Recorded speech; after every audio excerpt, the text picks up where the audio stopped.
হরে কৃষ্ণ। আজকে আমি আপনাদের সামনে অপর একাদশীর মাহাত্ম্য কথা তুলে ধরব।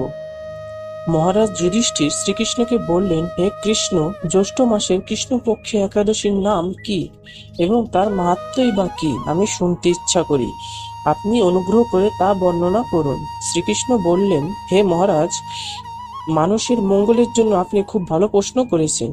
বহু পুণ্য প্রদানকারী, মহাপাপ বিনাশকারী ও পুত্র দানকারী এই একাদশী অপরা নামে খ্যাত।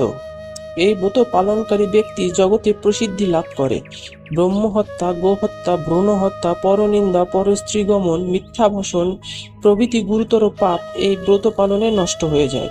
যারা মিথ্যা সাক্ষ্য দান করে, ওজনে বিষয়ে ছলনা করে, শাস্ত্রে মিথ্যা ব্যাখ্যা প্রদান করে, জ্যোতিষের মিথ্যা গণনা ও মিথ্যা চিকিৎসায় রত থাকে, তারা সকলেই নরক যাতনা ভোগ করে। এই সমস্ত ব্যক্তিরাও যদি এই ব্রত পালন করে তবে তারা সমস্ত পাপ থেকে মুক্ত হয়। ক্ষত্রিয় যদি স্বধর্ম ত্যাগ করে যুদ্ধক্ষেত্র থেকে পালিয়ে যায় তবে সে ঘোরতর নরকগামী হয়। কিন্তু সেও যদি এই ব্রত পালন করে তাহলে সে মুক্ত হয়ে স্বর্গগতি লাভ করে।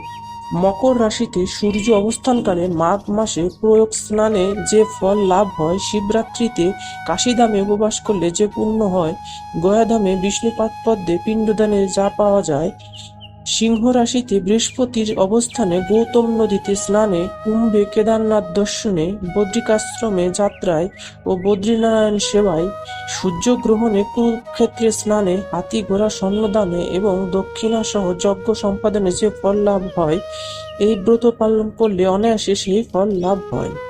এই অপরাব্রত পাপরূপ বৃক্ষের কুঠার স্বরূপ, পাপরূপ কাষ্ঠের দাবাগ্নির মতো, পাপরূপ অন্ধকারে সূর্য সদৃশ্য এবং পাপহস্তির সিংহ স্বরূপ।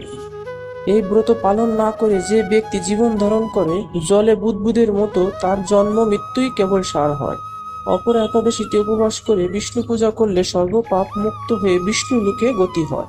এই ব্রত কথা পাঠ ও শ্রবণ করলে সহস্র প্রদানের ফল লাভ হয়।